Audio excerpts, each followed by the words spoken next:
दोस्तों, आप सभी का बहुत बहुत स्वागत है।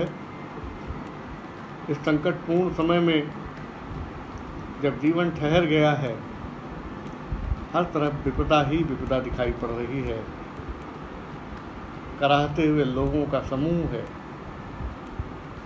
और घरों में कैद लोग और सन्नाटा है। ऐसे में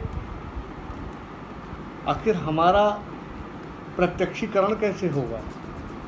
क्या यूं ही सब कुछ बंद और ठहरा हुआ रहेगा?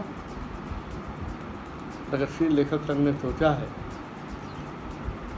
हम इस सन्नाटे को दूर करेंगे। हम सोशल मीडिया के सहारे आप तक पहुंचेंगे। इस कड़ी में हमने अपने पेज पर हिंदी के लब्ध प्रतिष्ठ कथाकार काशीनाथ जी को आपसे मिलाने का एक प्रयास किया है। काफ़ी लंबे समय से बीमार चल रहे काशीनाथ जी ने हमारा आग्रह स्वीकार किया और वे आपके सामने हैं। सदी का सबसे बड़ा आदमी, इस कहानी का आंशिक पाठ वे करेंगे। साथ में कथालोचक डॉक्टर नीरज खरे और डॉक्टर वंदना चौबे इस पर अपनी टिप्पणी देंगी। कहानी का शीर्षक है सदी का सबसे बड़ा आदमी। यह कहानी मैंने लिखी थी 1984 के आसपास। कहानी छपी और उसके साल या 2 साल बाद बांग्ला में इसका मंचन हुआ। मंचन करने वाले थे हावड़ा के कलाकार। एक थिएटर बना रखा था उन्होंने, नाम था क्लासिक थिएटर। तो मंचन किया कोलकाता के सबर्ब में भी और गांव में भी। लेकिन इधर की बात यह है कि 2-3 साल पहले बॉम्बे के किस्सा गो हैं उदित पाराशर। उदित पाराशर किस्से सुनाते हैं शहर शहर घूम घूम के। तो उन्होंने सदी का सबसे बड़ा आदमी चुना और उसके बाद तो मुंबई में, गोवा में और 3-4 शहरों में इसका मंच पाठ किया। उन्होंने जो फोटो भेजी थी मेरे पास अपनी, उस हिसाब से बनारसी आदमी के रूप में बैठे हुए थे, दुपलिया टोपी लगाए हुए, मिर्जी पहने हुए, गमछा लिए हुए और सुना रहे थे। मैंने न नाटक देखा न उन्हें सुना मैंने विजयदान देथा, जो राजस्थानी के विश्वविख्यात कथाकार माने जाते हैं। जिन्होंने लोक कथाओं का संकलन और संपादन किया है कई भागों में। देथा ने नामवर जी से कहा था कि काशी ने सब मिला के एक ही कहानी लिखी है, सदी का सबसे बड़ा आदमी। शायद इसलिए उन्होंने कहा हो कि इसमें लोक कथा के तत्व उन्हें दिखाई पड़े। तो उसी कहानी का पाठ मैं करने जा रहा हूं। 4 मरातिन वाली अपनी कोठरी में तीसरी अटारी की उस खिड़की के पास बैठे रहते थे जो गली की तरफ खुलती थी। उनके पास सारा कुछ था, लेकिन सब उनके लिए लिखे माटी के मोल था। हाथी था लेकिन चढ़ते नहीं थे, घोड़े थे लेकिन दौड़ाते नहीं थे, बग्गी और कार भी थी लेकिन हुआ करे। यह सारा कुछ इसलिए था कि रईस के पास होना चाहिए।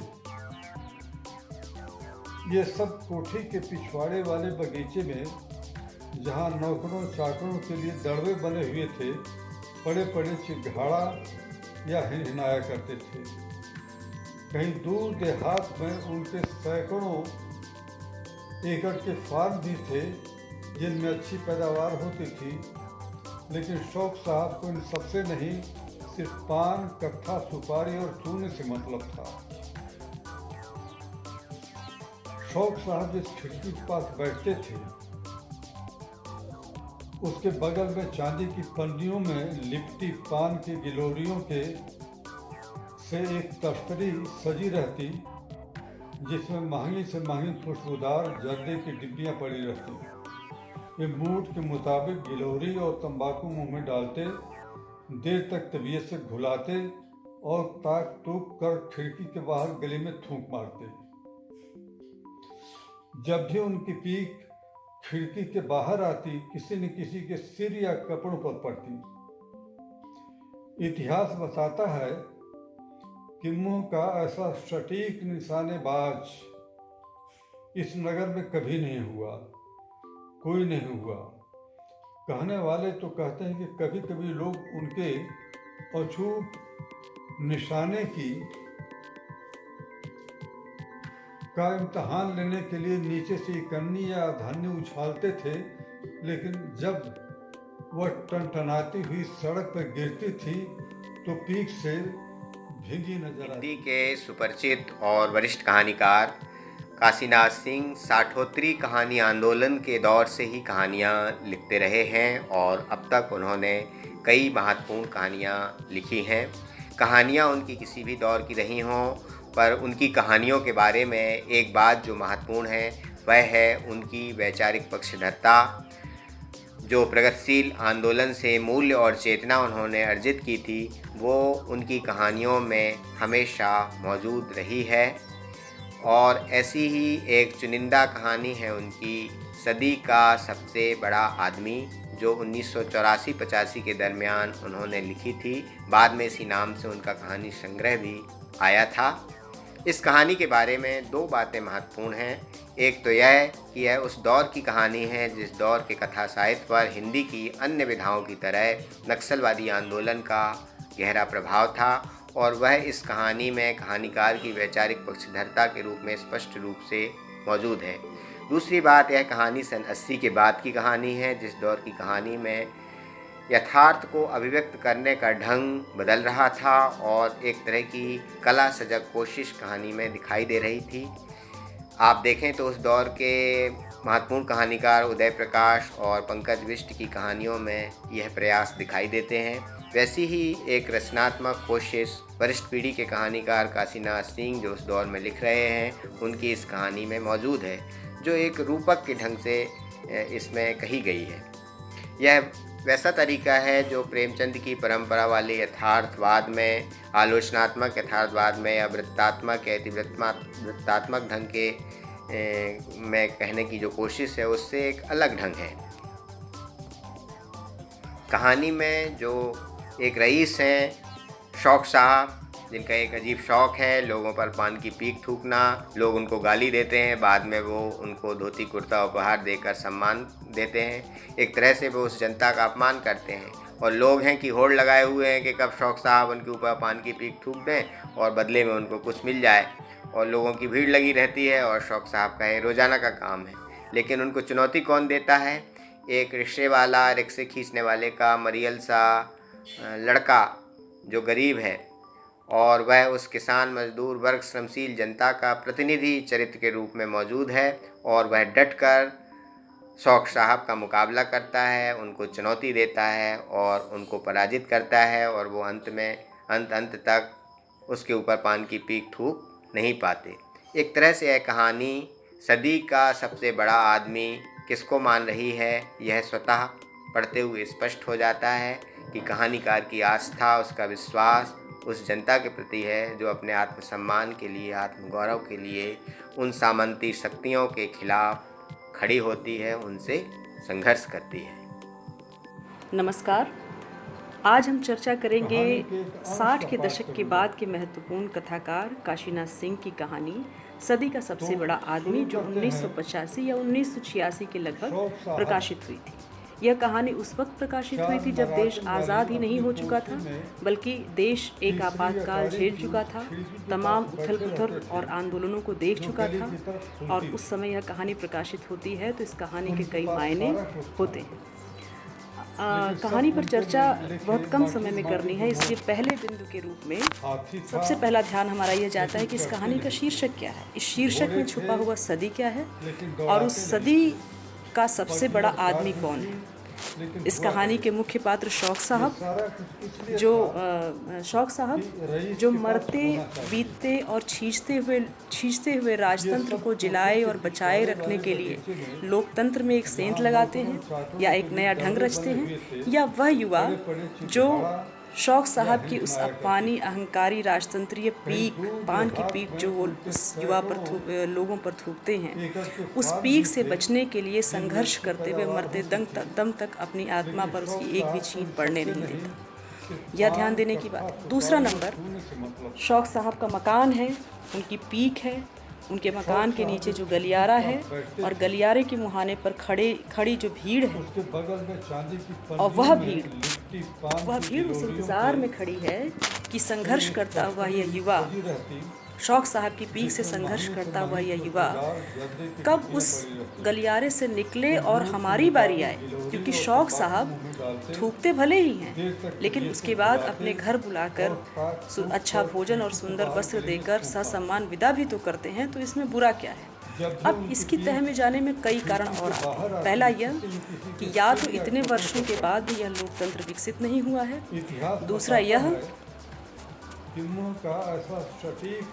कि इस लोकतंत्र को विकसित ना करने के लिए या इस लोकतंत्र को इतना विवश, इतना मजबूर, इतना अभावग्रस्त और इतना निरर्थक कर दिया जाए या कर दिया गया है कि लोग को अपने अपमान और अपने अधिकार को महसूस करने की चेतना ही समाप्त पाए हो चुकी है। तीसरा यह कि 80 के दशक के बाद का लोकतंत्र भीड़तंत्र के रूप में कैसे तब्दील होता है। चौथा यह कि लोकतंत्र के भीतर किसी न किसी प्रकार बारीक और चतुर ढंग से, चालाक ढंग से समानांतर एकाधिकार प्रभुत्व के साथ राजतंत्र कैसे अपना काम कर रहा है। कहानी का अंत, इस कहानी को मैं कई प्रकार से ब्लैक कॉमेडी के रूप में भी देखती हूँ, और आप देख सकते हैं, अगर आप इस कहानी को पढ़ते हैं तो आपको मालूम पड़ेगा कि इसी कहानी का एक बड़ा और एक विस्तृत रूप काशीनाथ जी का विख्यात उपन्यास, चर्चित उपन्यास काशी का 80 में भी आपको दिखाई पड़ता है। कहानी के अंत के कई सिरे हैं, बल्कि ये यूं कहें कि कहानी का अंत एक आरंभ की तरह है, और उस कहानी के अंत के सिरे तो कई हैं, लेकिन अंत स्पष्ट है। आप देखेंगे कि कहानी में शौक साहब ने उसी विद्रोही युवा को अपने मकान के, जहाँ से वो बैठकर थूकते थे, जिस गद्दी पर वे बैठते थे, उस गद्दी का उत्तराधिकारी बनाया है। तो सिरे तो कई हैं, लेकिन अंत स्पष्ट है। कहानी के अंत पर मैं नहीं जाऊंगी, दो बातें कहूंगी उस पर। जॉर्ज ऑरवेल के उपन्यास को याद कर लें और देखें कि किस तरह से जिन जानवरों ने अपने शोषक से लड़ने के लिए अपने ही बीच से जिस लीडर को चुना, जिस नेता को चुना और शोषक का अंत किया, व्यवस्था की जटिलता ने एक समय के बाद उसी विद्रोही के भीतर एक नया शोषक चेहरा, नया रूप और नया उत्तराधिकार दिया। तो उस कहानी को याद करते हुए, उस उपन्यास को याद करते हुए इस कहानी के अंत पर गौर किया जा सकता है। तीसरी और एक बात अपनी तरफ से ये कहना चाहूँगी कि यह कहानी यह तो नहीं कह रही है कि वह युवा लड़का, जो विद्रोही लड़का है, जो शौक साहब से एक तरह से विद्रोह कर देता है, उनके खिलाफ खड़ा हो जाता है, वह लड़का कौन है, क्या है, कहाँ से आया है। लेकिन कहानी के भीतर का बनाव यह कहता है कि वह लड़का शायद दलित वर्ग से आता है, जो शौक साहब की उस गद्दी का उत्तराधिकारी होगा। बहुत बहुत धन्यवाद। कोई नहीं हुआ। कहने वाले तो कहते हैं कि कभी कभी लोग उनके अछूत निशाने की